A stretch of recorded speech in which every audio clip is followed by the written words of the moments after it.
Good morning. मैं doctor प्रीति Srivastava doctor Radhabai नवीन कन्या महाविद्यालय रायपुर में बॉटनी की प्रोफेसर हूँ और मैं आज आपको केल्विन साइकिल के बारे में जानकारी देने जा रही हूँ। फोटोसिंथेसिस की रिएक्शन के बारे में तो जानते ही होंगे। हम जानते हैं कि फोटोसिंथेसिस की रिएक्शन के दौरान भोज्य पदार्थ का निर्माण होता है, मतलब फूड मटेरियल का फॉर्मेशन होता है। और ये माना जाता है कि ये दो फेजेस में रिएक्शन पूरी होती है, एक लाइट फेज और एक डार्क फेज। तो आज हम डार्क फेज, जो कि एक्चुअल में मैकेनिज्म ऑफ केल्विन साइकिल या C3 साइकिल कहलाता है, उसके बारे में जानेंगे। डार्क फेज के दौरान CO2 का रिडक्शन होता है और इसमें मेन ये 4 स्टेप्स पाए जाते हैं। केल्विन साइकिल की डिस्कवरी केल्विन, बेंसन और बाशम नाम के साइंटिस्ट ने 1957 में की थी। इसमें जो मेन 4 स्टेप्स हैं वो है carboxylation, reduction, hexo sugar formation, regeneration of राइबोलोज 5 phosphate. इस रिएक्शन के दौरान जो पहला स्टेबल कंपाउंड बनता है वो है फॉस्फोग्लिसरिक एसिड। ये एक 3 कार्बन कंपाउंड है। इसकी स्टेबिलिटी या फर्स्ट स्टेबल कंपाउंड के 3 कार्बन कंपाउंड होने के कारण ही इस साइकिल का दूसरा नाम C3 साइकिल है। अधिकतर पौधों में C3 साइकिल के द्वारा ही भोज्य पदार्थ का निर्माण होता है। कुछ पौधों में एक अलग से साइकिल पाया जाता है जिसे हम C4 साइकिल कहते हैं, लेकिन आज यहाँ हम C3 साइकिल या मैकेनिज्म ऑफ केल्विन साइकिल के बारे में जानकारी प्राप्त करेंगे। इस तरीके से यदि हम ओवरऑल रिएक्शन केल्विन साइकिल की दर्शाना चाहें तो हम लिख सकते हैं 6CO2 plus 12 NADPH plus 12H plus 18 ATP plus 11 H2O। इससे बनता है एक molecule fructose 6 phosphate plus 12 NADP plus 18 ADP plus 17 PI inorganic phosphate. जैसा कि हम सभी जानते हैं कि फोटोसिंथेसिस की रिएक्शन के दौरान फूड मटेरियल का फॉर्मेशन होता है और इसके लिए बाहर से आई हुई कार्बन डाइऑक्साइड गैस प्लांट में उपस्थित अंदर राइबोलोज 1,5 डाइफॉस्फेट नाम के केमिकल कंपाउंड से कंबाइंड होती है। राइबोलोज 1,5 डाइफॉस्फेट में 5 कार्बन होते हैं, कार्बन डाइऑक्साइड में 1 कार्बन होता है। 6 मॉलिक्यूल कार्बन डाइऑक्साइड के और 6 मॉलिक्यूल राइबोलोज 1,5 डाइफॉस्फेट के रुबिस्को एंजाइम के प्रेजेंस में ये बनाते हैं 12 मॉलिक्यूल 3 कार्बन कंपाउंड, जिसका कि नाम है फॉस्फोग्लिसरिक एसिड। और इस पूरे साइकिल के दौरान ये पहला केमिकल बनता है जो कि स्टेबल कंपाउंड के रूप में पाया जाता है और ये 3 कार्बन कंपाउंड है, इसीलिए केल्विन साइकिल को C3 साइकिल भी कहते हैं।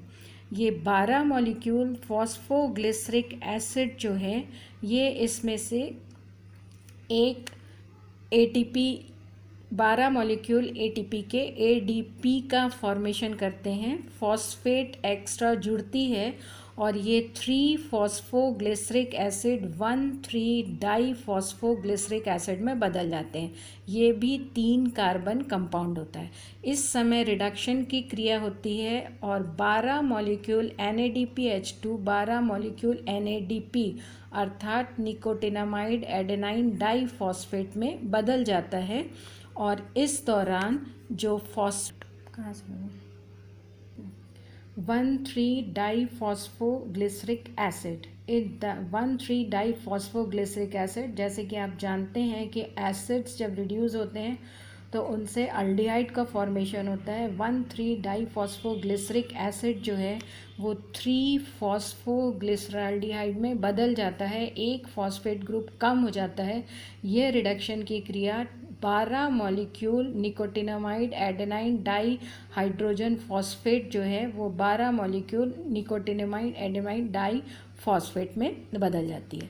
अब हमें प्राप्त हो गए फॉस्फोग्लिसराल्डिहाइड के 12 मॉलिक्यूल्स। इन 12 मॉलिक्यूल्स के द्वारा किस तरीके से एक मॉलिक्यूल फूड मटेरियल का फॉर्मेशन होगा और बचे हुए समस्त मॉलिक्यूल्स से ये एक इम्पॉर्टेंट कंपाउंड जो कि राइबोलोज 1,5 डाइफॉस्फेट है, अर्थात कार्बन डाइऑक्साइड दिन भर सतत रूप से अंदर आती रहती है और उसको राइबोलोज 1,5 डाइफॉस्फेट हमेशा अवेलेबल चाहिए पौधे में।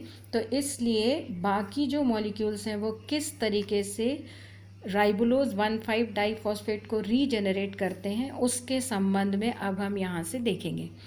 तो 12 मॉलिक्यूल 3 फॉस्फोग्लिसराल्डिहाइड्स को यदि हम डिस्ट्रीब्यूट करें 2 मॉलिक्यूल 5, 3 और 2 मॉलिक्यूल्स में, तो इसमें से जो 5 मॉलिक्यूल्स हैं वो ट्रायोज फॉस्फेट आइसोमरेज एंजाइम की प्रेजेंस में डाई हाइड्रोक्सी एसीटोन फॉस्फेट में बदल जाते हैं।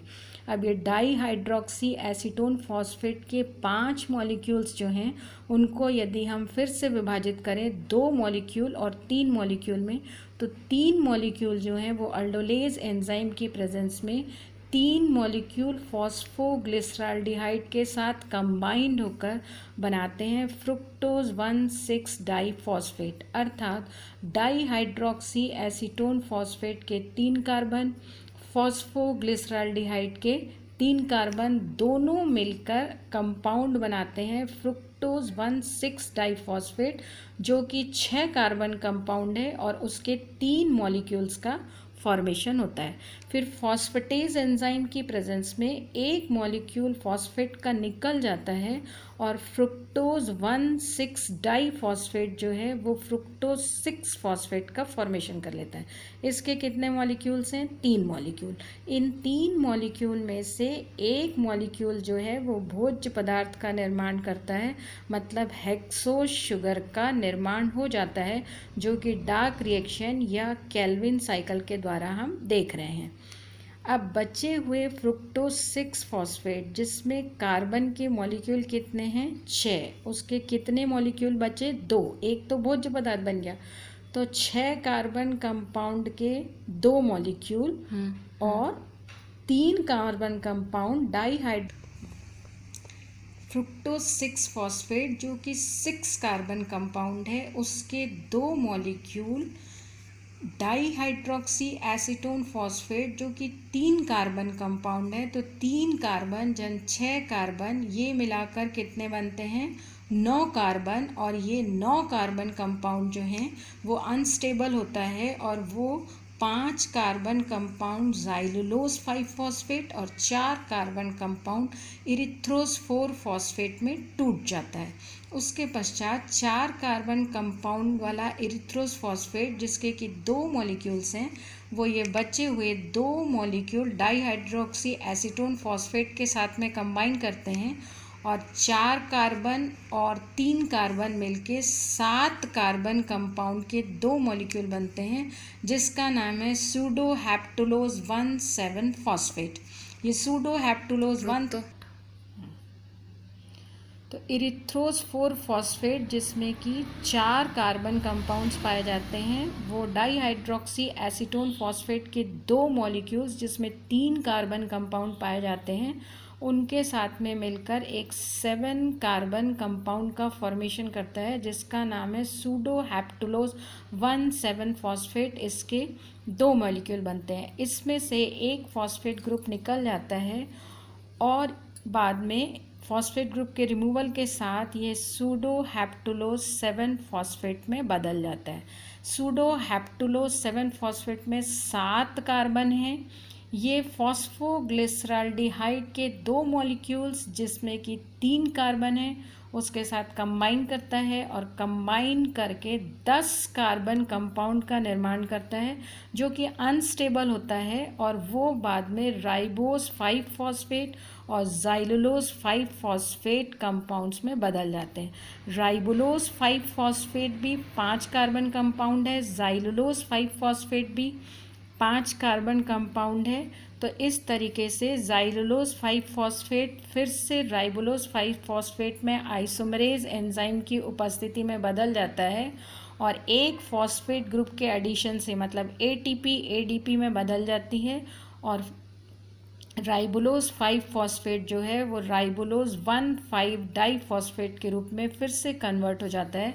तो ये जो एक मॉलिक्यूल फूड मटेरियल का फॉर्मेशन हुआ, उसके बाद हमने ये जितनी रिएक्शंस देखी जिसमें xylulose 5 phosphate, erythrose 5 phosphate, sedoheptulose phosphate 7 phosphate का निर्माण होना, फिर इसका 3 फॉस्फोग्लिसराल्डिहाइड से कंबाइन करना, अनस्टेबल कंपाउंड का निर्माण होना और पुनः राइबोज 5 फॉस्फेट, उसके बाद में एडीपी में बदल के फॉस्फेट ग्रुप प्रदान करते हुए फिर से सेल में राइबोलोज 1,5 डाइफॉस्फेट का निर्माण हो जाना, जो कि सतत रूप से अवेलेबल रहेगी अंदर आने वाली कार्बन डाइऑक्साइड के लिए। और इस तरीके से यह क्रिया जो है ये चलती रहती है। यह